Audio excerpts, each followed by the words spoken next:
महागठबंधन के कांग्रेस पार्टी और सभी दल जो महागठबंधन में उनके हमारे सभी नेता, उपस्थित सभी कार्यकर्ता और पत्रकार साथियों, मैं आज ये कह सकता हूं कि बिहार की जनता ने मन बना लिया है।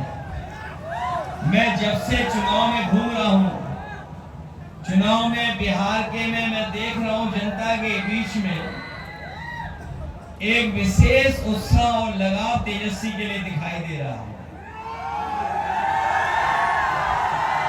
इतना समर्थन और हर वर्ग के लोग दे रहे हैं जिसकी कभी भारतीय जनता पार्टी और उनके सहयोगी दलों ने भी कल्पना नहीं की होगी।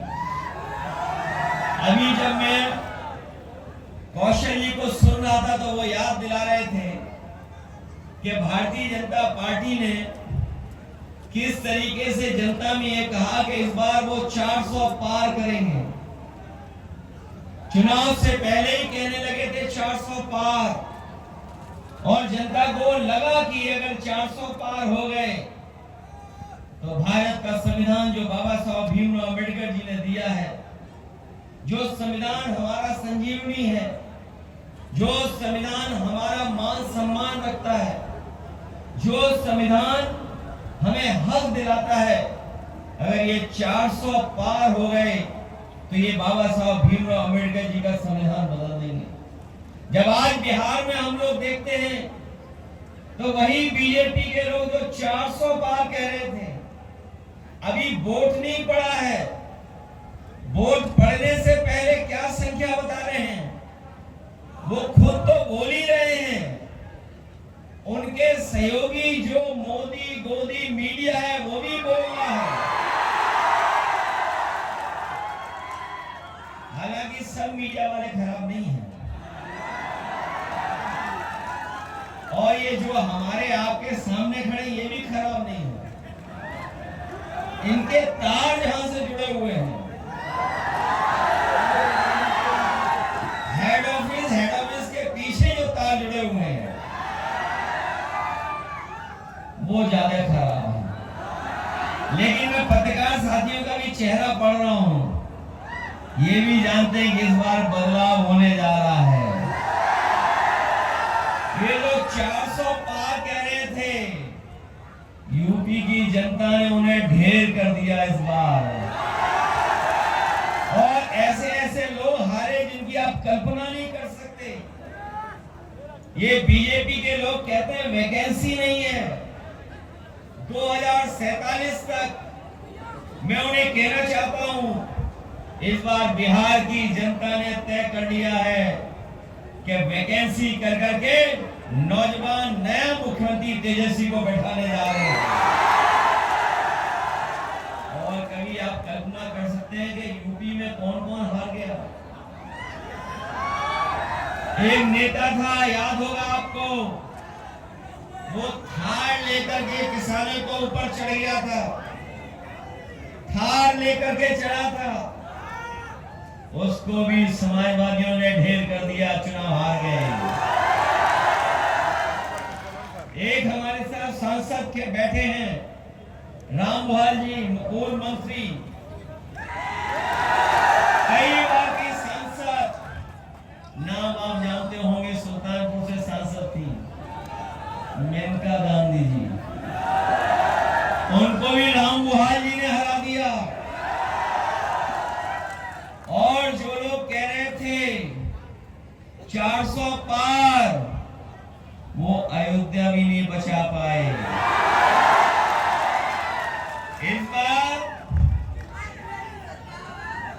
इस बार बीजेपी बाहर, बताओ बीजेपी बाहर होगी कि नहीं होगी? और हम लोगों ने अवध में हराया, आप लोग मगध में हराओगे? अवध में हारे हैं, मगध में भी हारेंगे।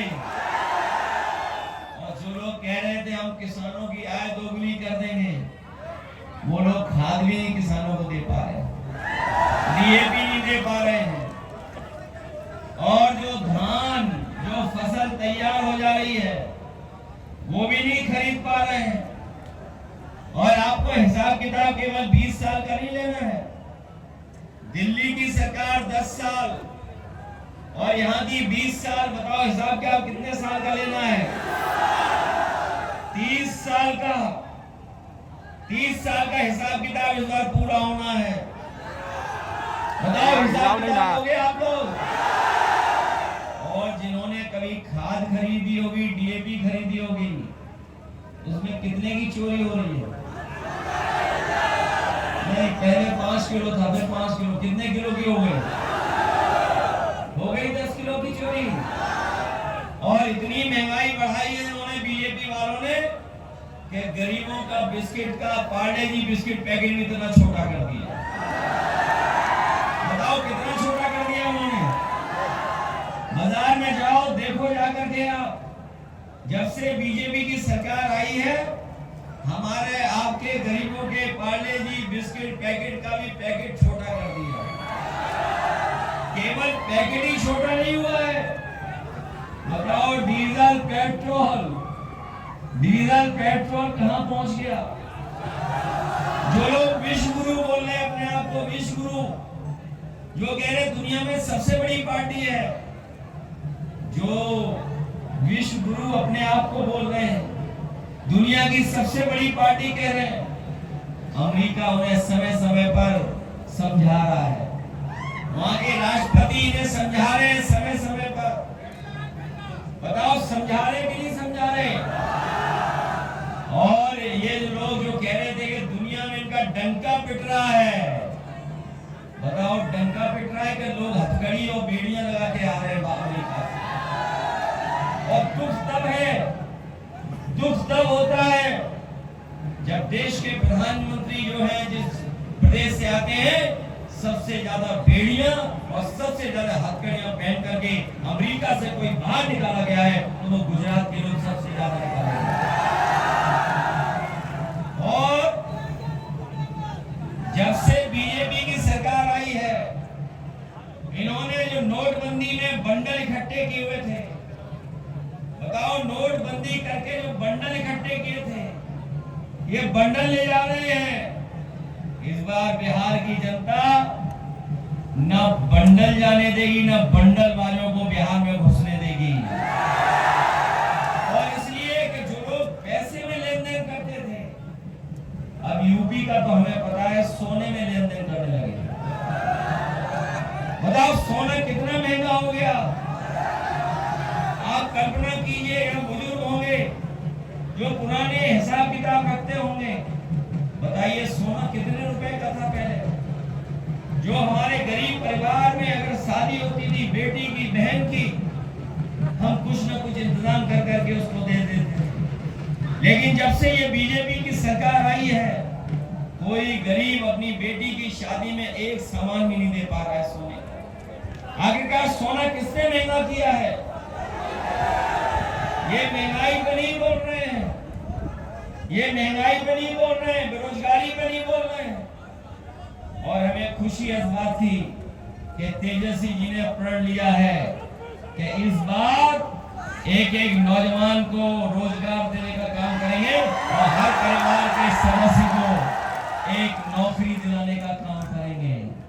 बताओ नया बिहार बनाना चाहते हो आप? नौकरी देने वाला बिहार बनाना चाहते हो?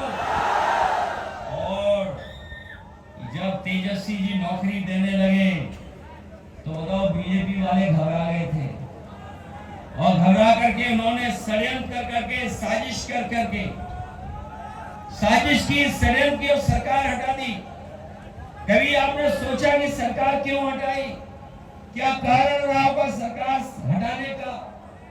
जो मुझे समझ में आया वो यही था कि जब तेजस्वी जी का प्रचार होने लगा कि वो नौकरी और रोजगार के लिए काम कर रहे हैं, नौकरी देने लगे हैं, तो बीजेपी घबरा गई, क्योंकि तेजस्वी का प्रचार और प्रदेशों में भी होने लगा।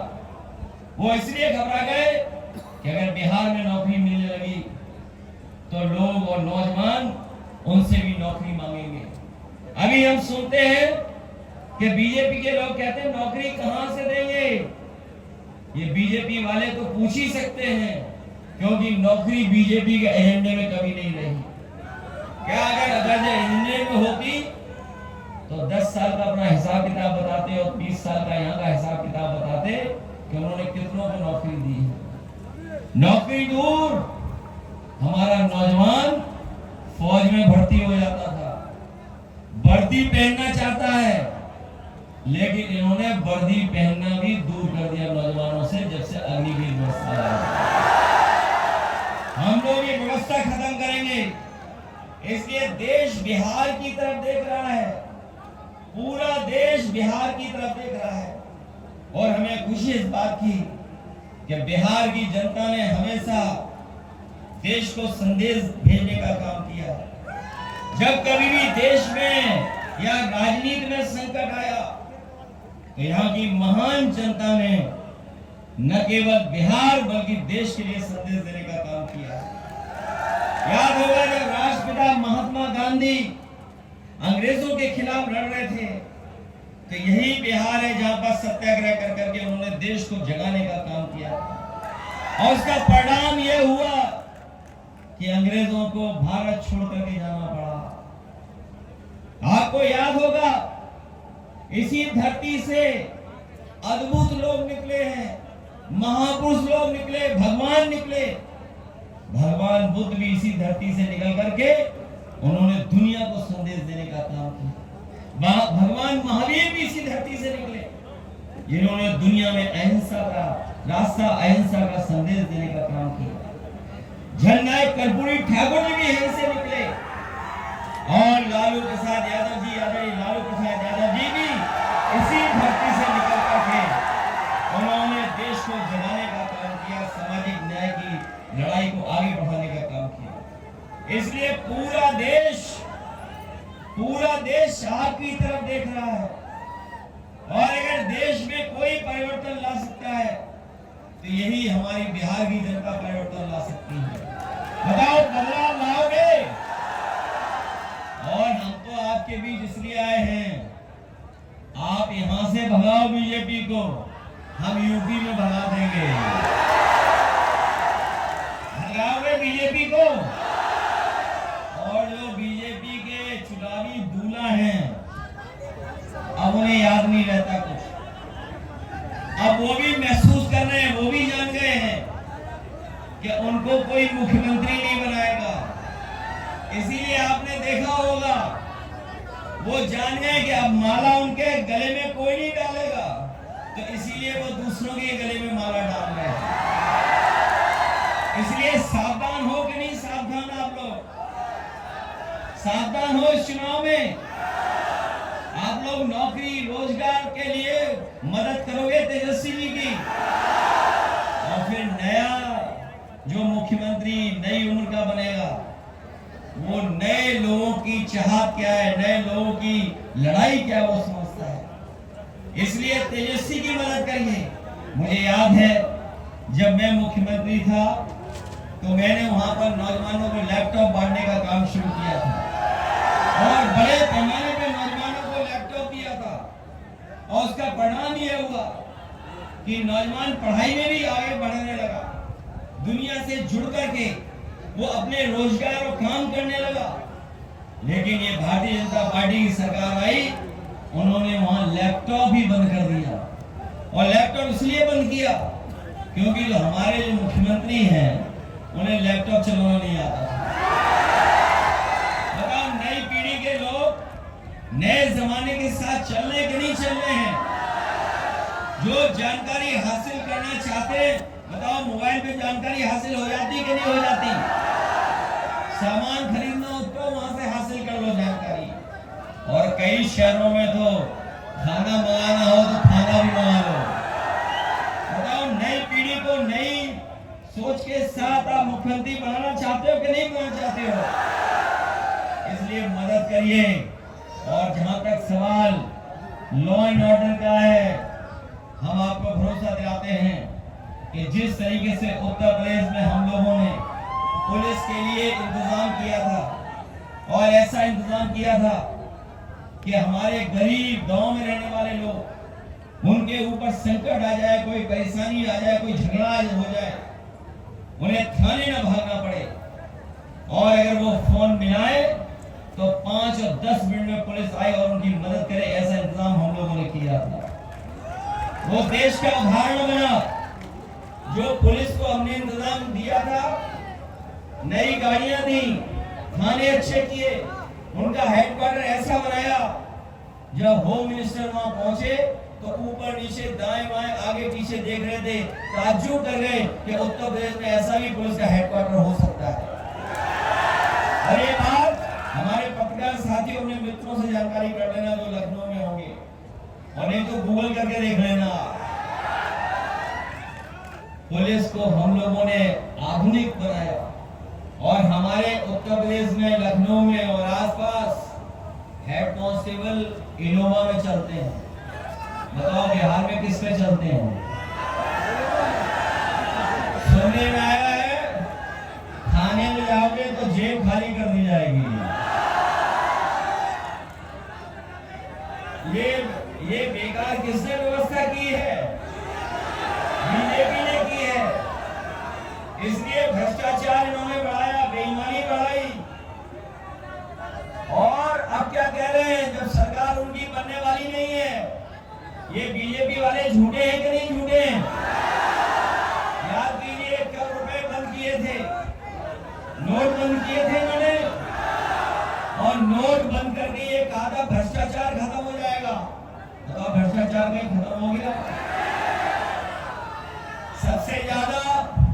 सबसे ज्यादा इलेक्शन में चंदा किसने दिया बताओ? वो जो बॉन्ड थे, क्या बोलते थे उनको? पत्रकार साथी आप बताओ, हम तो नाम भूल गए। हाँ, ये सब जानते हैं, हम ही जानते हैं।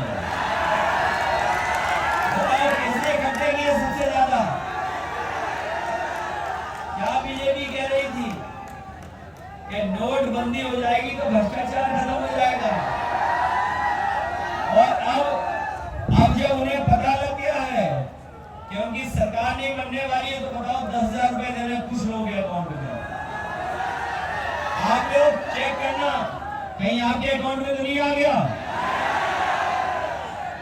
एक आध के अकाउंट में भेज दिया और प्रचार ज्यादा कर रहे हैं, और फिर ये बताओ हिसाब किताब में कितने कच्चे हैं? हिसाब किताब में कितने कच्चे? हमारा आपका उनका हिसाब किताब तो 15 लाख का था। कितने का हिसाब किताब था बताओ?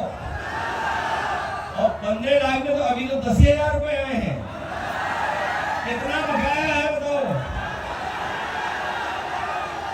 बताओ 15 लाख कब बोला था, और वो भी 10,000 उधारी का 10,000।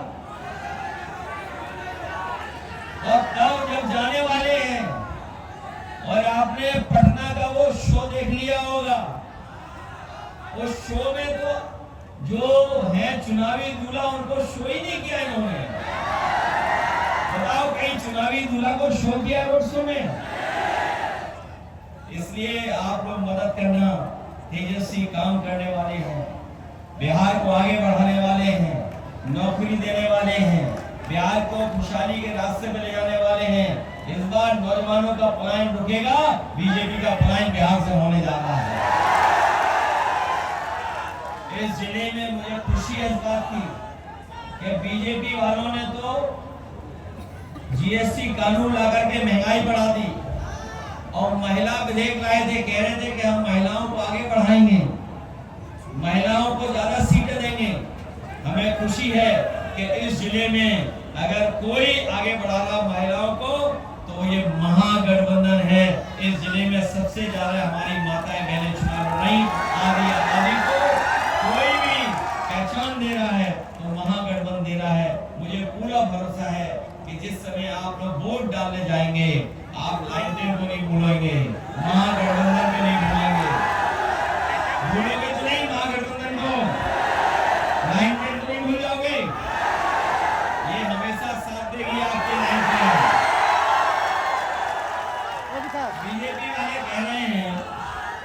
बीजेपी वाले कह रहे हैं कि इस जमाने में लाइनमेन की क्या जरूरत है। मैं उन बीजेपी वालों से कहना चाहता हूँ, तुमने डीजल पेट्रोल महंगा कर दिया, हम लोग इसमें चाहे तो मिट्टी के तेल से जला रहे हैं और चाहे